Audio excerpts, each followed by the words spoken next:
On Monday, March 27th, a woman who believed she was a man deliberately attacked a conservative Christian school in Nashville, murdering 3 9-year-old children and 3 staff members.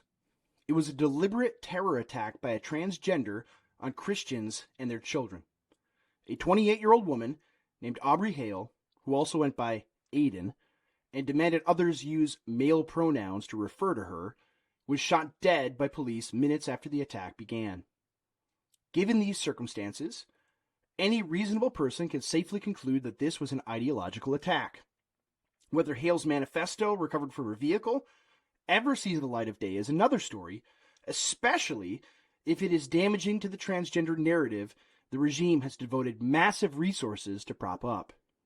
What can be pieced together is that, 1. The female-to-male transgender Hale was once a student at Covenant School in Nashville. 2. Tennessee recently passed a bill to protect children from sexualization at drag shows. 3. March 27th is the beginning of Transgender Week of Visibility, yet another celebration in the bloated degeneracy liturgical calendar. And 4. Every regime propaganda outfit is in the midst of a full-court press saying evangelicals are Christian nationalists who plan on genociding transgenders. The result is that 3 children and 3 adults lie dead, murdered by a person whose mental illness was turned into an ideological weapon by the most evil people on the planet. All day long, 24/7, you hear the message that conservative evangelical Christians are evil scum. We're the only group that hatred of is not only seen as acceptable or allowed, but positively virtuous. Add that to a group of people put through the meat grinder of a callous, godless world that manufactures mental illness, whose minds are so warped they believe that they are the opposite sex and will mutilate their bodies surgically and with hormones, who have been told that they are being targeted for extermination. And you have the recipe for mass violence. As I wrote nearly a year ago after the Uvalde shooting, the question we ought to be asking is not, why does this happen, but rather, why does it not happen a lot more? We live in a society that is past its breaking point. Everything that used to give life meaning has been taken away, driven far from the reach of ordinary people, or made an object of ridicule. Love of one's nation and people is both mocked and called racist. The normal impulse to desire a spouse and children is ripped apart by divorce, feminism, and sexual perversion, and then put out of reach for many by worsening economic and social conditions. The major institutions of the Christian faith that provided a spiritual foundation for a once great nation, the mainline Protestant churches, were hollowed out over a century ago, and now contain teary-eyed female pastors offering moralistic, sentimental discourses on chicken soup for the soul, at best, and gay, transsexual, anti-white, race-hate Marxist propaganda, at worst.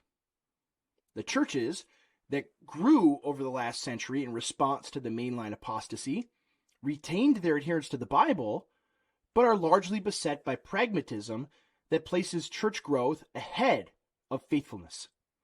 The result has been precious few Christian leaders willing to defend the Christian faith in a way that matters to a culture in freefall. That pragmatism that has infected the church is responsible for much of the cultural rot we are experiencing.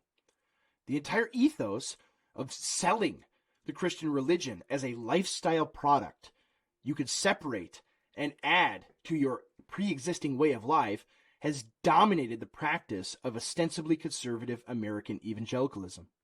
It was a convenient arrangement for a lot of people, especially when you lived in a culture that enjoyed the fruits of 2 millennia of Christian cultural formation. You could separate the Christian life and keep it self-contained to Sunday morning and maybe a few small group activities throughout the week. You could keep spiritual talk separate from talk of your work, of news and politics, of sports and entertainment. That was a convenient arrangement when the entire society, Christian or not, agreed that marriage was between a man and a woman and it was foundational to civilization, that men and women are entirely distinct and immutable sexes. And when you had functioning, well-ordered communities where people could reasonably expect to trust one another. But that convenient arrangement no longer exists.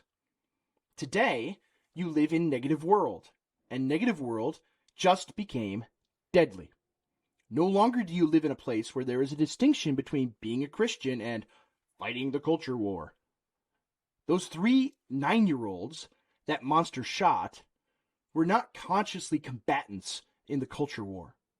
They were not little James Dobsons. They were just Christian kids being raised in the nurture and admonition of the Lord by Christian parents. But we have reached a point where simply being a Christian means participation in the culture war is unavoidable. You may not want your children involved in the culture war, but if they bear the name of Christ, they are a part of it whether you like it or not. Your enemy has made them a target, if not with bullets, with a poisonous mind virus that they constantly want them exposed to. It is well past time for Christians, particularly Christian leaders, to recognize this. You have enemies. You have enemies that want you and your children dead. You have enemies you need to fight.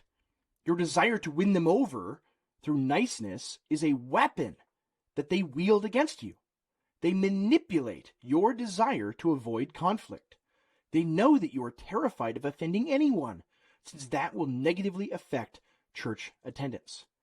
And so they have rolled over you. They've destroyed your culture and have now made you a pariah in your own country. You are not going to winsome your way out of this. You can choose to remain silent out of cowardice, or you can begin to fight an evil ideology that could not be in more stark rebellion against the Creator of heaven and earth. You need to be preparing your schools, your churches, your homes, and yourselves for this war. You need to have a plan in place. You need to have men willing to protect your people with force. You need to be physically able to protect your family. That means you need to be getting in better shape. You will notice the 2 police officers who dispatched the trans terrorist did not have dad bods.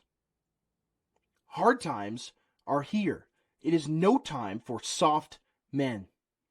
Unless you think this is an unprecedented time in the history of the church, it is not. Violent individuals, provoked by the government to attack dissident Christians, is nothing new. It is even part of the Anglo-American Christian tradition. As one commentator pointed out, the 1689 English Bill of Rights guaranteed the right of Protestants to bear arms, to protect themselves against anarchy allowed by the government.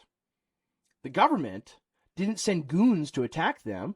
They just let armed thugs loosely aligned with them do their dirty work for them. Sound familiar? We are in a very similar place and will require similar courage and similar strength of will. The Protestant churches of 17th century England had strong leaders, strong fathers, and men who believed so strongly in the Lord Jesus Christ, they were ready to die for him. Do we have such men and such leaders? If you are reading this, you are the answer to this question one way or the other. We have reached a crossroads in our country. Either biblical Christianity or sexual degeneracy will be tolerated. One will be eradicated by the other. This will not be the last time that Christians will be martyred by mentally ill leftist freaks. Will you have the courage to take a stand for righteousness and truth, or will you submit to the hideous and disgusting abusers and murderers of children? The choice is yours.